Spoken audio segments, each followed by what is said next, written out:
Peace be with you. I'm making this video to try to explain some of the misconceptions I had about faith, religion, society, and life in general when I was an atheist. The first of those misconceptions was not understanding the difference between faith and religion. Faith is from God. Faith is what God revealed. Faith is what prophets told to the people. Faith is a non-negotiable moral code that is described in the scripture. It still exists in the scripture. Religion is a creation of people. It is something that it is said to be based on the scripture, but it was actually made to overrule the scripture. Religion is created by people. And when you read the scripture, you realize that many of the theologies are baseless. Many of the theologies presented by religion are baseless. There is no such thing as forgiveness without effort. There is no such thing as forgiveness without change. There is no such thing as forgiveness by faith alone. Not a single prophet said that. There is no authority to change the precepts of God like religious leaders do. So as an atheist, when I thought I was objecting to faith, I was actually objecting to religion. And that stance proved true.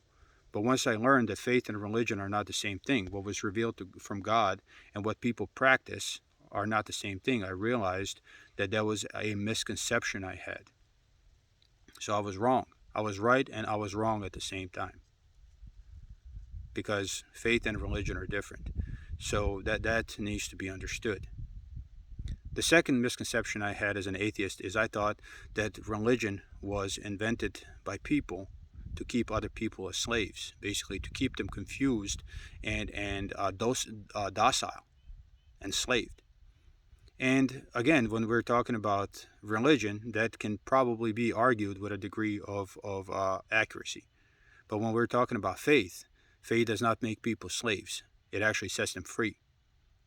When a person follows a strict moral code, they're not a slave. They are free. They cannot be ruled by other men. The moral code revealed by God is universal. It is universalizable, if that's even a word. You can make it universal for everybody and the outcome improves. The more people follow it, the outcome improves. So this is like, I forgot his name, Immanuel Kant. He has this philosophy that kind of essentially states it has to be universalized or universalizable for it to be true or to be moral. And that is what faith is. The revelations of God are definitely universalizable, and they make the world a better place. So there is no slavery. Once you take that understanding, you're not a slave anymore. You can't be a slave to immoral people. It doesn't matter if they're kings or rulers or whatever. Your freedom lies in your moral code and the fact that you know that you will meet God and that is your judge. So when people say only God can judge me, what they should envision is disobedience to tyrants, disobedience to crooked people, and only obedience to God's moral code. That is how it gives freedom. In contrast, if, as an atheist, I said, that religion is created to enslave, or faith, or God even, was created by people to enslave others, but actually it's quite the opposite. Objection to God and objection to faith is designed to enslave people. When I tell you that success ends in this world, when I tell you that success is monetary gain and sexual prowess, you will hurt anybody and compromise on anything to get there. That is success. We all want to be successful. So this is where this misconception kind of lied for me. I thought that religion was slavery, but it's actually freedom. Lack of religion is slavery, because you're going to be slave to somebody who has more power or more money or is smarter than you. That's it. Without a strict moral code, in a world that ethics can be changed, you will always be a slave to somebody. Only in a world with God can you be free. So true faith, the commandments of God, level the playing field for everybody and therefore create freedom.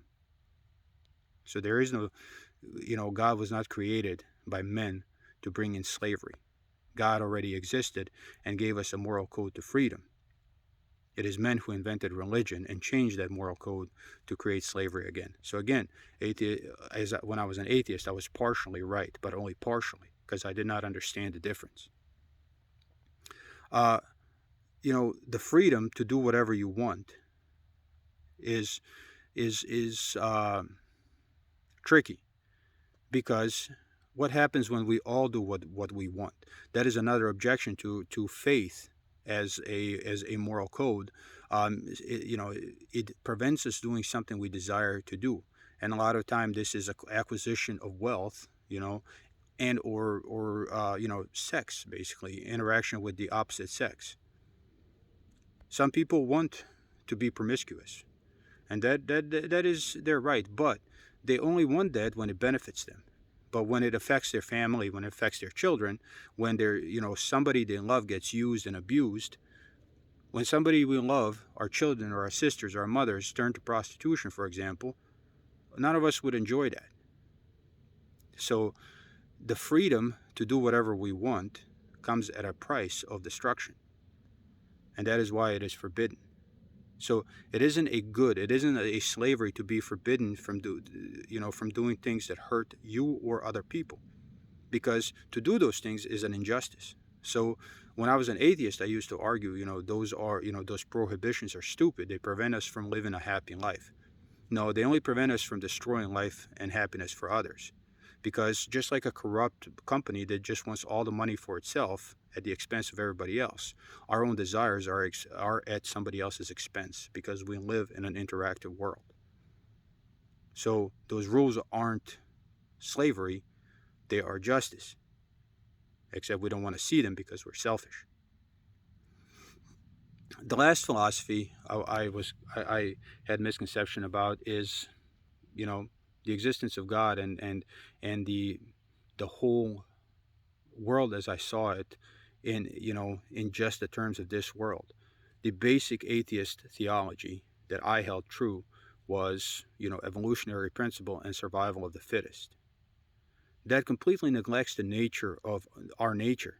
We are all selfish, greedy creatures that need to use our higher power of higher thinking to prevent ourselves from being vile, because our ability to be vile is much greater than that of the animals, because of our ability to think at a higher plane.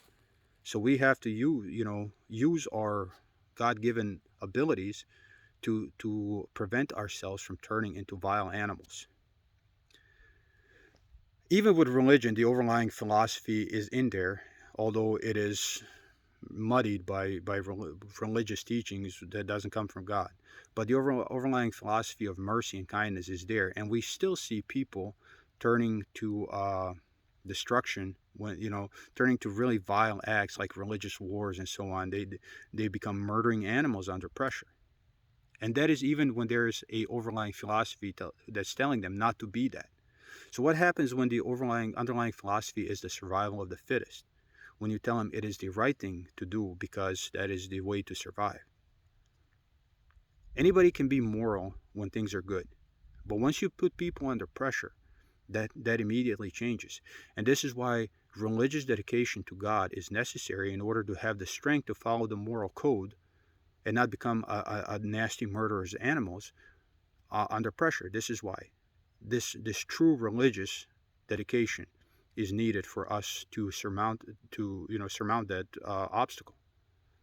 Because when you put us under pressure, all of us divert back to animal instincts, and only those who are able to think on that higher plane are able to prevent that and even work together. But when you tell people that survival of the fittest is the right thing to think, what do you think they will do when put under enough pressure?